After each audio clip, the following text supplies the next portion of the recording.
पर मैं एक सवाल आपसे करना चाहता हूं। राम को राष्ट्र पुरुष कहा जाता है, राष्ट्र की पहचान बताया जाता है। यहां तक कि आप गांव में देखेंगे मुसलमान हिंदू भी आपस में राम राम करके बात करते हैं। राम का विरोध ज्यादातर लोग नहीं करते। हां, भारतीय जनता पार्टी का जो मॉडल है उसका विरोध कर सकते हैं, करते हैं और करते देखे जाते हैं। मेरा सीधा सा सवाल है, ये राम मंदिर के निर्माण की तिथि को इग्नोर करना, दरकिनार करना, आपको लगता है राजनीतिक रूप से बड़ी भूल की गई है समाजवादी पार्टी द्वारा? क्योंकि नहीं राम देखो, सिर्फ बिल्कुल अपर कास्ट के नहीं है, राम सिर्फ अपर कास्ट के नहीं है। बिल्कुल मैं आपकी बात से सहमत हूं। जो मुद्दा रहा, जो प्रदेश की राजनीति में रहा, और जो आरोप आरोप पर लगता रहा कि आपने कार सेवकों के ऊपर गोलियां चलवाई, और आपकी तीसरी पीढ़ी, मैं कहूंगा नेताजी, अखिलेश और अखिलेश जी के बच्चे, इन तीन पीढ़ियों को मैं अच्छे से जानता हूं। तीन पीढ़ियों में एक भी नहीं गया अयोध्या, एक भी पीढ़ी ने दर्शन जाकर के नहीं किए। तो ये सवाल तो खड़े होंगे ना।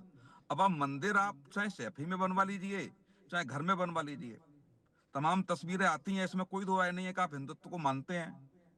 सब मानते हैं कि आप पूजा पाठ करते हैं, सब मानते हैं कि आप व्रत रखते हैं।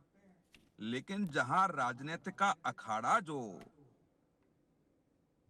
अयोध्या बना हो, उस अयोध्या में आज तक आप दर्शन करने नहीं गए, इस पे सवाल तो खड़े होंगे ही। और दूसरा सबसे महत्वपूर्ण बात पंकज जी मैं बता दूं कि जिन धर्म गुरु ने जो खड़ा सवाल खड़ा किया, यदि पिछले कई वर्षों के आप उनके बयान कर दीजिए, हमेशा अखिलेश जी और कांग्रेस खड़ी रही है उनके बयानों के साथ। तो आप ये भी नहीं कह सकते कि आप गलत कह रहे हैं, हमेशा उनके बयानों का समर्थन किया है। तो ऐसी स्थिति में बिल्कुल आगे कुआ पीछे खाई जैसी समाजवादी पार्टी की स्थिति हो गई है। आप कोई भी डेट डालनी चाहिए, जैसे कासिम जी कह रहे हैं कि कोई भी कौन सी डेट होगी। अरे कोई तो डेट लेके आते आते आप श्रद्धा के साथ, फिर उस पर सवाल खड़े होते कौन सी डेट होगी कि नहीं होगी। लेकिन क्या प्रभु श्री राम का जो जन्म है, क्या वो जन्म का भी आप उल्लेख नहीं करेंगे? आप मंदिर के उद्धार पुनरुद्धार इस सब की बात छोड़ दीजिए, आप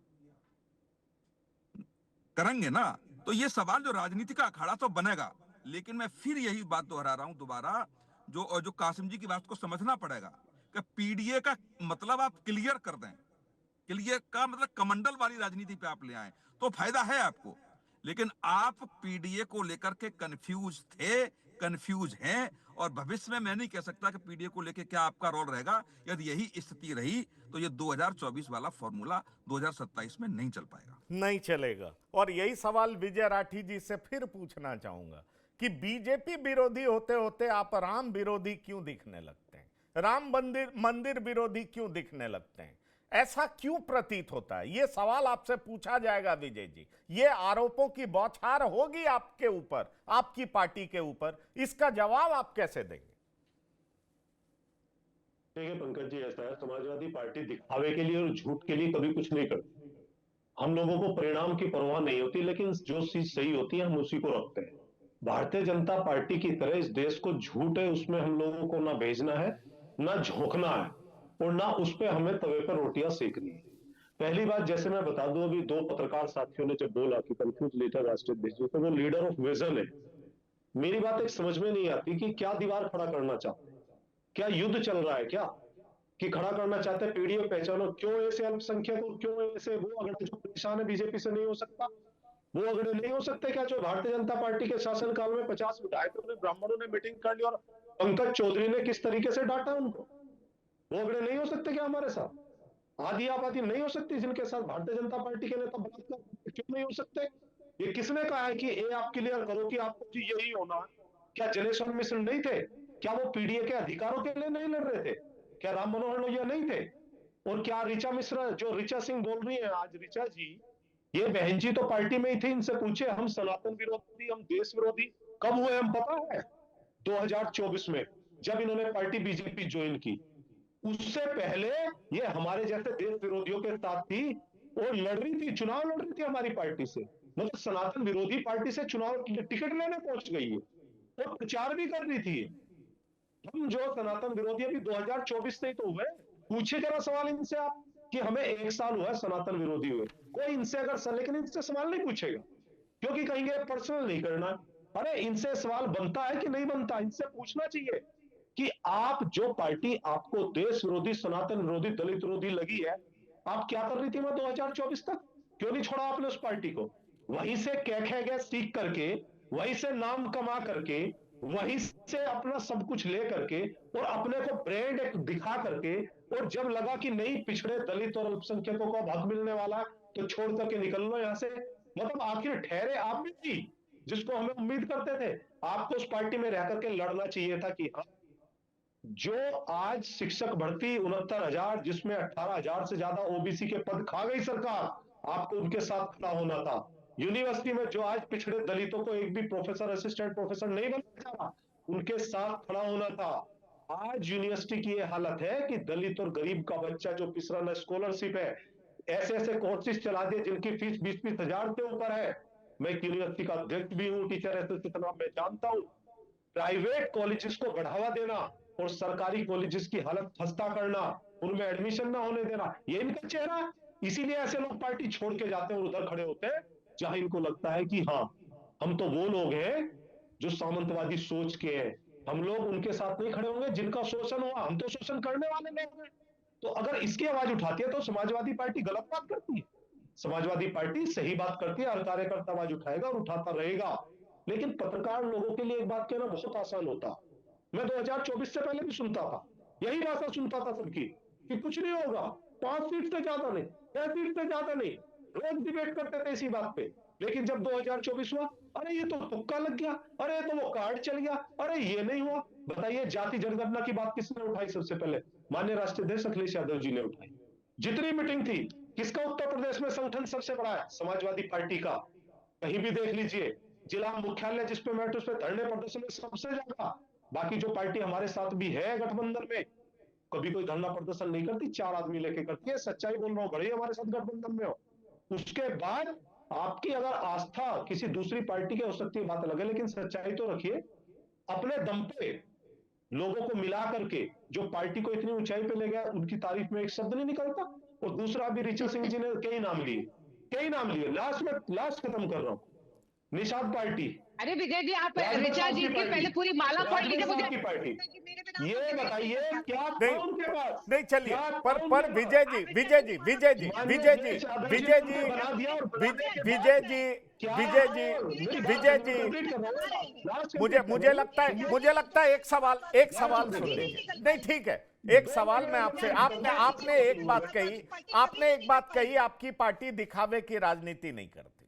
आपने एक बात कही, मैं आपसे यही पूछना चाहता हूं कि काशीराम जी में आस्था आपकी कब से बढ़ी? 21% वोट की चाहत ने बढ़ा दी, ये एक सवाल है।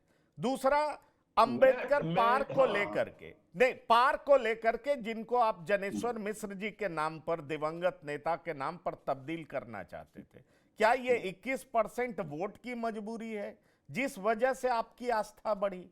और आपको लगता है कि इन महापुरुषों को आप अपने लिस्ट में, पंचांग में अकोमोडेट कर लेंगे तो क्या लोग 95 वाली वो घटना भूल जाएंगे जिसकी चर्चा हर समय होती है? और मैं करने वाला कोई नहीं हूं। जब भी आप दलित महापुरुषों का नाम लेते हैं, खुद मायावती बाहर निकलती हैं और उस तरह की घटना के बारे में वो जिक्र करती हैं, लोगों को बताती हैं कि आपकी मानसिकता क्या है।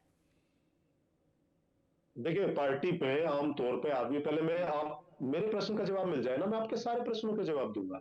मुझे लगता है ऋचा जी जवाब दे रही। आमतौर पे मैं सुन लीजिए, मैं कंप्लीट कर दूंगा, 1 सेकंड ज्यादा नहीं लूंगा, 15 सेकंड। आदमी आमतौर पर उस पार्टी को ज्वाइन करता है जिसमें उसकी विचारधारा से मेल खाती है, ये तो सच है। मुझे सिर्फ ये बता दो, ऋचा सिंह ने इतनी सारी बात बोली थी, ये हम कब से सनातन विरोधी 2024 से पहले भी थे, जब ये चुनाव लड़ रही थी 2022 में हमारी पार्टी से, या हम अभी हुए हैं, नए नए बने हैं? इनसे मैं ज्यादा टाइम ही नहीं लूंगा, मेरे सवाल का जवाब दिलवाओ आपके माध्यम से। मैं पूछूं कि ये क्या कर रही थी उस पार्टी में इतने दिन से, जब हम इतने विरोधी थे, इतनी कमियां हमारे अंदर थी? ये मुझे सवाल का जवाब दिलवा दो आप, ज्यादा बहस में नहीं जाऊंगा। पूछिए, आपके माध्यम से पूछो, ऋचा बहन जी जवाब दे देंगी, बता दीजिए। मैं तो पंकज जी के सवालों का जवाब देने के लिए बैठी हूँ। मैं तो पंकज जी के सवालों का जवाब देने बैठी हूँ। मुझे लगता है, मुझे लगता है मुझे लगता है राठी जी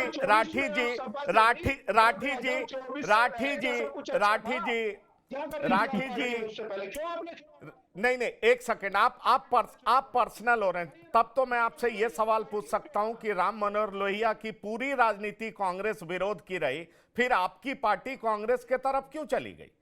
मैं एक इंडिविजुअल की बात नहीं कर रहा हूं, मैं वही पूछ रहा हूं, लोहियावादी लोग प्रो कांग्रेसी क्यों हो गए? वो पार्टी की प्रवक्ता, वो मैं पंकज जी, प्रवक्ता की हैसियत से पंकज जी, पूछो, बीजेपी के जवाब देती हूँ, आप इनको मैं उनसे उत्तर दीजिए तो मैं इनको जवाब देती हूँ, क्योंकि बीच में बोलते रहेंगे, ये बीच में बोलते रहेंगे, क्यों डाउन करिए, नहीं, आप बोलने दीजिए इनको, आप बोलने दीजिए। देखिए, आदरणीय राम मनोहर लोहिया जी ने, जिन्होंने हमेशा कांग्रेस विरोध की राजनीति की, समाजवादी पार्टी आज केवल और केवल सत्ता प्राप्ति के लिए कांग्रेस की गोद में जाकर बैठ गई है। ये बात अलग है कि कांग्रेस पार्टी के लोग हमेशा पूछते रहते हैं कौन अखिलेश कौन वखिलेश, इसके बाद भी इनको अपना अपमान समझ में नहीं आता है। लेकिन पंकज जी, मैं चूंकि राठी जी शांत हो जाइए, शांत हो जाइए, शांत हो अपने जाइए, बताइए ना, राम मनोहर लोहिया जी का सुन लिया, अपना भी तो बताइए। नहीं, मैं अपनी वाणी को विराम दे दीजिए। विजय जी अब सुन लीजिए उनकी बात, उनकी बात आप सुन लीजिए। अभी 2 और पैनलिस्ट इंतजार कर रहे हैं, उनसे भी सवाल करना है, प्लीज। जब चुप होंगी तभी मैं बोलूंगी। पंकज जी, आदरणीय पंकज जी, मैं आपको हाँ। स्पष्ट कर दूं कि मैं मछली बाजार में नहीं बैठी हूँ। मैं अपनी भारतीय जनता पार्टी, जो एक अनुशासित पार्टी है, उसका पक्ष रखने आई हूँ। और हमारी पार्टी का अनुशासन ये है कि हम लोग पर्सनल मुद्दों पर डिबेट नहीं करते हैं। लेकिन चूंकि इन्होंने महिला का मुद्दा पूछा है, आपको गूगल करके ये देख लेना चाहिए कि 2022 में जब श्री रामचरित मानस की प्रतियां जलाई गई, जिसका मुखर विरोध ऋचा सिंह के द्वारा किया गया था, और उसके बाद मैंने समाजवादी पार्टी को छोड़ा है। ये वही समाजवादी पार्टी है जो महिलाओं का अपमान करती है। आपकी पार्टी के बड़े नेता बहन कुमारी मायावती जी से लेकर ऋचा के कपड़ों पर टिप्पणी करते हैं, अखिलेश यादव को टैग करते हैं, और अखिलेश यादव ऐसे महिला विरोधी लोगों को बचाने के लिए स्वयं डीजीपी ऑफिस जाते हैं। इस आधार पर मैंने बिल्कुल समाजवादी पार्टी को छोड़ा है, जो सनातन विरोधी पार्टी है, महिला विरोधी पार्टी, और गर्व से कहती हूँ कि राष्ट्रवादी विचारधारा में शामिल हुई हूँ और देश विरोधी ताकतों के साथ खड़े होने की मैंने हिम्मत की है।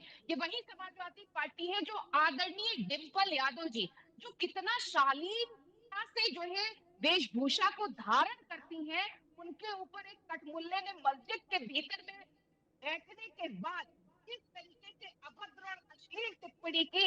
अखिलेश यादव जी तो आदरणीय डिंपल यादव जी के भी पक्ष में एक भी बार बोल नहीं पाए, क्योंकि आपको तुष्टीकरण के वोटों से डर लगता था। अगर आप कटमुल्ले के बयान का विरोध कर देते, अभद्र टिप्पणी का विरोध कर देते, तो मुसलमान वोटों के छिटकने का डर आपको लगता है। अभी आप अरे श्रीमती जी, कुछ तो सस्ता लो, बचत करो। नहीं श्रीमान जी, सब बढ़िया लो, रहने दीजिए। इसमें क्या खास बात है? थोड़े में ज्यादा स्वाद, यही तो है इसकी खास बात। वाओ मामा, क्या स्वाद है। अरे मेरे राजा, और मसाला। दादी के हाथों का जादू और खुशबू से महकता घर, माँ की मुस्कुराहट और खाने की सुगंध। MDH गरम मसाला, क्योंकि हर रिश्ता है स्वाद से जुड़ा।